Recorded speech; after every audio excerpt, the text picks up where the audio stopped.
आपने BJP party को 2020 में अगस्त के महीने में छोड़ा था।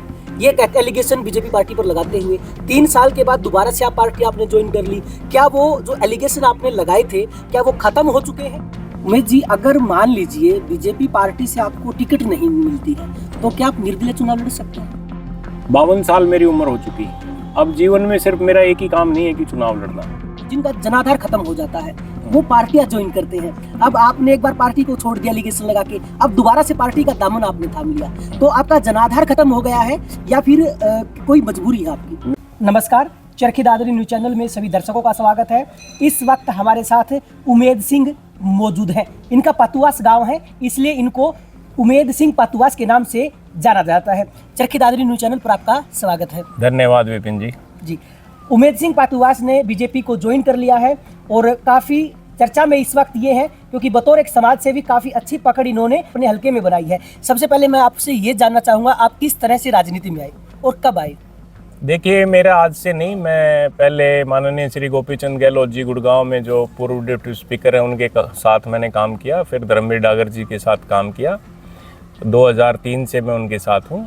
उसके बाद में मैं यहाँ पे 2009 में आया। 2010 में मैंने जिला परिषद का चुनाव लड़ा और जिला परिषद का सदस्य बना।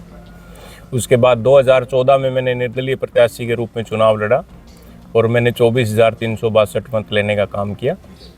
उसके बाद समाज में मैं लगातार जैसा भी सुख दुख में जो मेरे से बन पाता है मैं समाज के लिए करता हूँ। 2019 में किसी कारणवश मैं चुनाव नहीं लड़ पाया।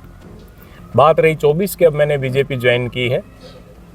अब बीजेपी का निर्णय है, अगर वो मुझे चुनाव लड़वाती है तो अवश्य लड़ूंगा, नहीं लड़वाएगी तो पार्टी की सेवा करेंगे। आपको काफ़ी ज़्यादा समर्थन मिला था जब आपने विधानसभा चुनाव लड़ा था निर्दलीय के तौर पे। अब इस तरह के हालात बनते हुए आपको दिख रहे, किस तरह से लोगों का जन समर्थन मिल रहा है? समर्थन का तो आप मैं आपसे ये कहूँगा कि परसों यहाँ पे चौधरी धर्मवीर जी सांसद जी को हमने बुलाया हुआ है, वो इस सभा के मुख्य अतिथि हैं। जो मेरी टीम है उनको समर्थन देगी, मैं उनको समर्थन दूंगा, इसी के लिए मैंने उनको बुलाया हुआ है। तो मैं तो आपसे ये कहूँगा कि परसों आप आएँ और खुद देखें कि कितनी जनता मेरे साथ है। मैं हर आदमी की कोशिश करता हूँ सुख दुख में शामिल हूँ।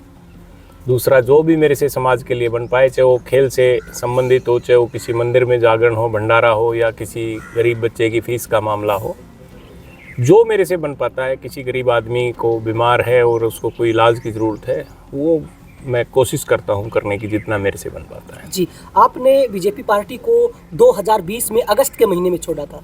एलिगेशन बीजेपी पार्टी पर लगाते हुए 3 साल के बाद दोबारा से आप पार्टी आपने ज्वाइन कर ली।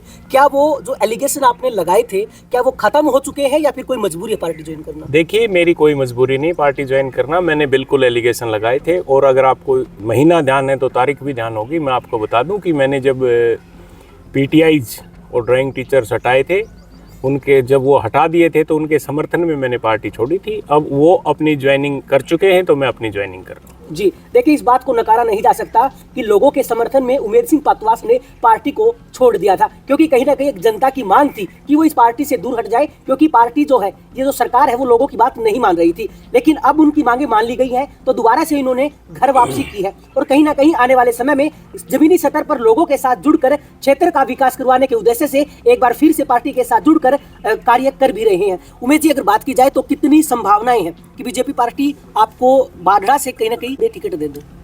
वो बीजेपी का निर्णय है, बीजेपी जो करेगी अच्छा करेगी। अगर मुझे चुनाव लड़वाती है तो बीजेपी को भारी बहुमत से जीत दर्ज करके दूंगा। 20,000 वोटों से यहाँ से मैं जीतूंगा। और बीजेपी नहीं लड़ाती तो जो भी बीजेपी जिसको लड़वाएगी उसका समर्थन करेंगे। जी, देखिए, उमेद सिंह पतुआस ने जब चुनाव विधानसभा के लड़े थे बतौर निर्दलीय, उस टाइम भी काफी भारी जन समर्थन इनको मिला था और कहीं ना कहीं अब बीजेपी पार्टी से जुड़ चुके हैं तो कहीं ना कहीं एक वोट बैंक बढ़ गया है। हाल फिलहाल की अगर बात की जाए तो उमेद सिंह पतुआस का कहीं ना कहीं उन लोगों में अब नाम आने लगा है जिनका आने वाले समय में विधानसभा के चुनाव में टिकट जिनको मिल सकती है और कहीं ना कहीं एक चेहरा हो सकते हैं बीजेपी पार्टी की तरफ से। अगर इन्हें एक अवसर भी देती है तो कहीं ना कहीं एक भारी बहुमत से पार्टी को ये एक जीत दिलाएंगे, क्योंकि लोगों के हर दुख सुख में ये उनके साथ जुड़े रहते हैं।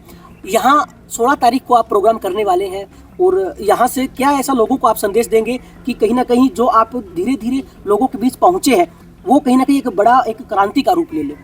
देखिए, मैं पर्सनली अभी आया हूँ आपके आगे। मैं निरंतर फील्ड में हूँ, मेरी पूरी टीम फील्ड में है। हमारी 10-12 गाड़ियाँ चल रही हैं जो निरंतर हमारे जितने साथी हैं उनके संपर्क में हैं, वो सारे यहाँ पे आएंगे और ये आपको देखना होगा, मैंने 10 वॉलंटियर्स सिर्फ इसलिए लगाए हैं कि जिस गांव से जो भी कोई गाड़ी आए, जो लेके आता है उसका नाम, गाड़ी नंबर और उसमें कितने सदस्य थे।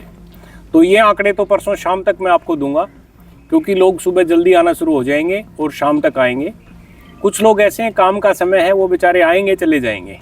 सांसद जी को खुद अलवर जाना है, इसलिए मैंने लोगों से रिक्वेस्ट की है कि जितना जल्दी हो सके आए, क्योंकि उनको भी अलवर जाना है। मेरी उनसे जो बात हुई है, उन्होंने यही कहा कि मुझे 12-1 बजे तक फ्री कर देना। जी उमेश जी, अगर मान लीजिए बीजेपी पार्टी से आपको टिकट नहीं मिलती है तो क्या आप निर्दलीय चुनाव लड़ सकते हैं? वो वक्त जा चुका। 2014 में मेरी इच्छा थी मैं विधायक बनूं, नहीं बन पाया। 19 में मेरी इच्छा थी चुनाव लड़ना, मैं नहीं लड़ पाया। अब ये 24 है जी, 52 साल मेरी उम्र हो चुकी। अब जीवन में सिर्फ मेरा एक ही काम नहीं है कि चुनाव लड़ना। अब बीजेपी मुझे चुनाव लड़वाती है तो अच्छा है, नहीं लड़वाती उससे अच्छा है। बीजेपी चुनाव लड़वाती है, मैं जीतता हूं तो अच्छा है, हारता है तो अच्छा है। अब मैं इन चीज़ों से ऊपर उठ चुका। कि उमेश सिंह पातुआस ने खुद ये कहा था कि जिनका जनाधार खत्म हो जाता है वो पार्टियां ज्वाइन करते हैं। अब आपने एक बार पार्टी को छोड़ दिया एलिगेशन लगा के, अब दोबारा से पार्टी का दामन आपने थाम लिया, तो आपका जनाधार खत्म हो गया है या फिर कोई मजबूरी है आपकी? मेरा जनाधार बरकरार है, तभी मुझे किसी पार्टी ने चुना है। इतना ही मैं आपको बताना चाहता हूँ। जो पार्टी छोड़ चुके थे और दोबारा से पार्टी अगर इनको सदस्यता दे रही है तो कोई ना कोई रीजन पार्टी के लिए हो सकता है, और रीजन ये है कि इनके साथ काफी ज्यादा जन समर्थन है और काफी लोगों से ये हमेशा जुड़े रहे हैं। चाहे कोई दुख सुख हो या कोई भी ऐसा कार्यक्रम क्यों ना हो, लोगों के बीच में रहते हैं और शायद इसी वजह से लोग उमेश सिंह पातुआस का समर्थन करते हैं। आने वाले विधानसभा चुनाव में देखना होगा कि पार्टी उमेश सिंह पातुआस को टिकट देती है या नहीं, लेकिन इनका एक मुख्य उद्देश्य था चुनाव लड़ना, लेकिन इनका कहना है कि अब इन सभी चीजों से ऊपर उठ चुके हैं। चरखी दादरी न्यूज चैनल के साथ जुड़े रहें, खबरों का सिलसिला जारी रहेगा।